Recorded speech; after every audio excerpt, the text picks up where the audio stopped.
देश की राजधानी दिल्ली G20 समिट के लिए सज कर तैयार है और इसी के साथ ही भारत मंडपम भी अलग तरीके से सजाया गया है, जिसमें इंडियन के रिच कल्चर को रिप्रेजेंट किया गया है।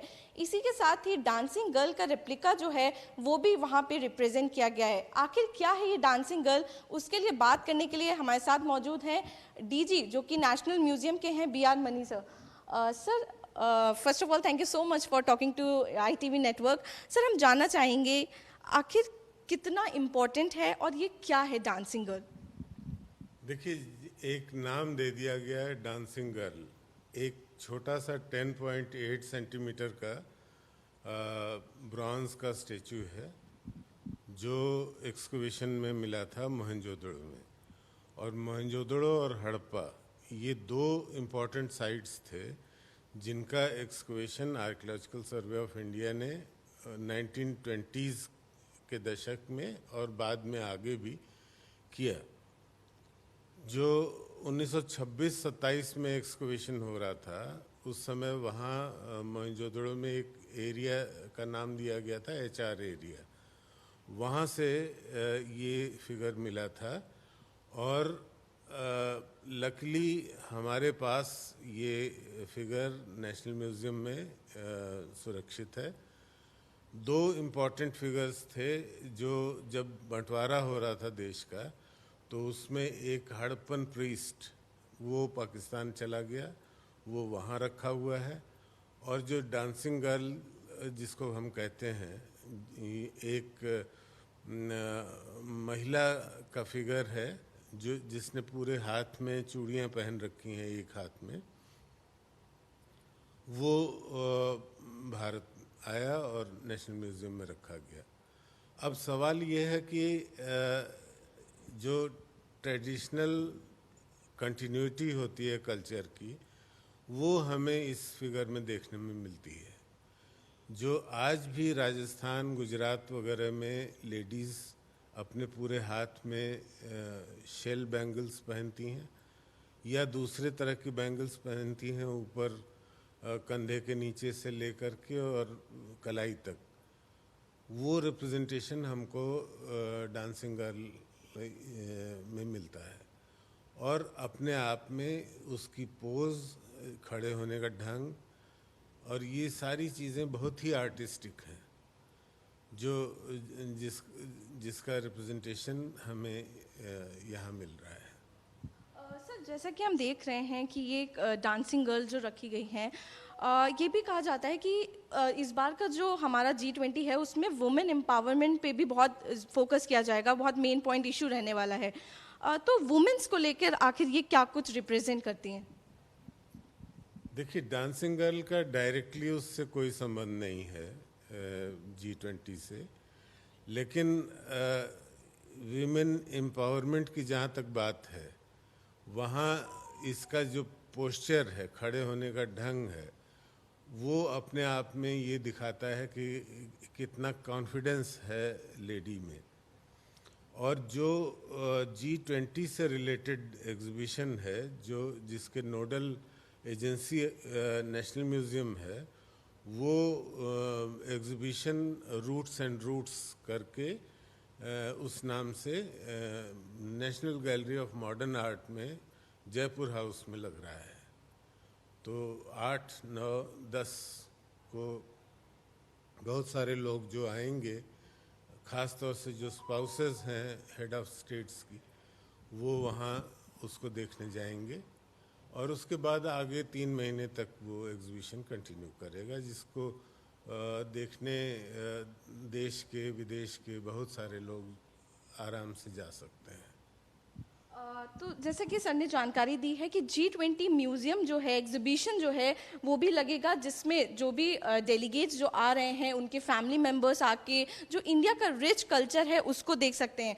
सर, उस एग्जीबिशन में क्या कुछ खास रहने वाला है? क्योंकि हम देख रहे हैं किस तरीके से इंडिया के जो रिच कल्चर है उसको हर जगह दिखाया गया, चाहे दिल्ली की दीवारों की बात करें, सड़कों की बात करें, हर जगह जो इंडिया का कल्चर है, चाहे वो लोटस की बात करें, पीकॉक गार्डन बनाया गया है जिसमें वेस्ट मटेरियल से जो नेशनल सिंबल्स हैं उनको रिप्रेजेंट किया गया है। क्या कुछ खास उस एग्जीबिशन में रहने वाला है? देखिए, एक तो पूरा एग्जीबिशन जो हमारे रूट्स हैं उनको ट्रेस करते हुए और जो ट्रेड रूट्स और दूसरे रूट्स हैं उन तक जाएगा। और इसके लिए जो 300 से अधिक एंशंट ऑब्जेक्ट्स वहाँ लगाए गए हैं एग्जीबिशन में। और starting from sculptures to paintings to terracottas और हर तरह की जो हम कल्पना कर सकते हैं कि आर्टिफैक्ट्स किस तरह के होते हैं, वो चीज़ें वहाँ देखने में मिलेंगी। ये एग्जीबिशन सिर्फ एक म्यूज़ियम का एग्जीबिशन नहीं है, बल्कि पूरे इंडिया को रिप्रेजेंट करता है। और भारत के इम्पोर्टेंट जो हमारे म्यूज़ियम्स हैं, जैसे national museum, Indian museum Kolkata या state museum Chennai, state museum Chandigarh, Mathura state museum, और इस तरह से आर्कियोलॉजिकल सर्वे के अंडर भी जो म्यूज़ियम्स आते हैं उनमें कई म्यूज़ियम्स जैसे सारनाथ, नागार्जुनीकोंड, नालंदा, सांची, यहाँ से भी ऑब्जेक्ट्स आए हैं जो रिप्रेजेंटेटिव ऑब्जेक्ट्स हैं, वो उनको वहाँ स्थान दिया गया है। सर, अगर G20 की बात करें तो जिस तरीके से हम देख रहे हैं कि जितने भी देश हैं, 20 देश जो पार्टिसिपेंट हैं G20 के वो भी आने वाले हैं, जो भी 40 जो डेलीगेट्स हैं 40 कंट्री के वो भी आ रहे हैं। कितना इम्पोर्टेंट है ये हमारे देश के लिए, क्योंकि प्रधानमंत्री जी भी बोल रहे हैं कि इसमें जो भी डिसीजन लिया जाएगा वो ग्लोबल लेवल पे इफेक्ट करने वाला है। देखिए, G20 में जो डिसीजन होगा निश्चित रूप से उसका पूरे विश्व पे असर पड़ेगा। और भारत को जो प्रेसिडेंसी मिली है G20 की इस वर्ष, उसको ध्यान में रखते हुए एक प्रेस्टिजियस इवेंट होने जा रहा है जिसमें सारे 20 कंट्रीज़ के जो हेड ऑफ स्टेट्स रहेंगे और उनके अलावा दूसरे बहुत सारे जो डेलीगेट्स पार्टिसिपेट करेंगे। उसको ध्यान में रखते हुए हमारे लिए ये एक बहुत बड़ा इवेंट है देश के लिए। सर, उसको लेके आपसे भी जानना चाहेंगे, क्योंकि आप लोग भी बहुत ज़्यादा एक्साइटेड होंगे जिस तरीके से फॉरेन डेलीगेट्स के आगे इंडियन स्कल्पचर्स जो हैं उनको रिप्रेजेंट किया जाएगा, उनको रखा जाएगा, उनकी जानकारी जो है वो उनको दी जाएगी।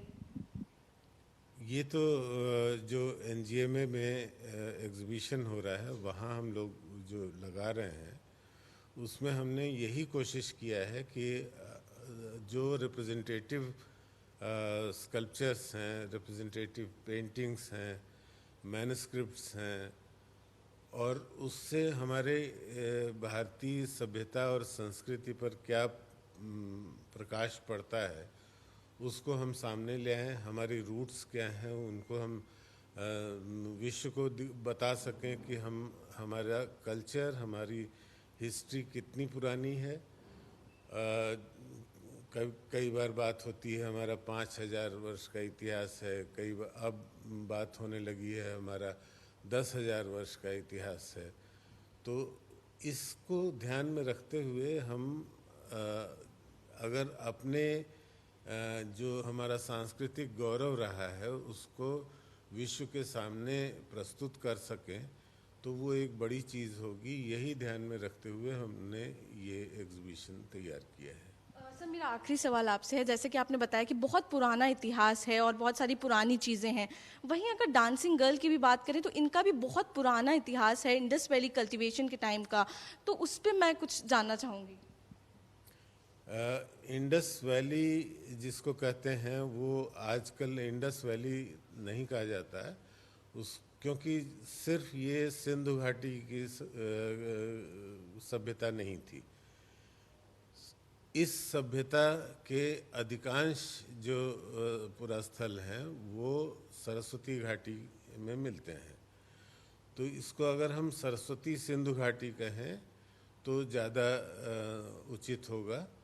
और पहले तो हम ये जानते थे कि सिंधु सभ्यता या सिंधु सरस्वती सभ्यता लगभग 2500-2700 ईसा पूर्व के आसपास प्रारंभ होती है और आगे उसका 14वीं 13वीं शताब्दी ईसा पूर्व तक चलती है।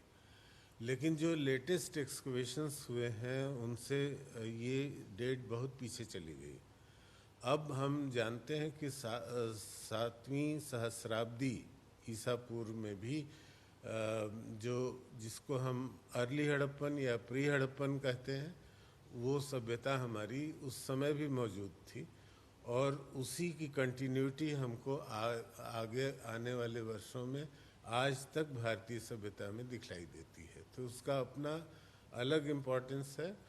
वो जो ट्रेड कॉन्टेक्स्ट थे उस समय के भारत के विदेशों से, वो ऑब्वियस हैं, क्योंकि मेसोपोटामियन कल्चर में जो सुमेरिया वगैरह में मिलता है, वहाँ हमारी चीज़ें सीलिंग्स वगैरह वहाँ मिली हैं, उनकी चीज़ें हमें मिलती हैं हमारे साइट्स पे।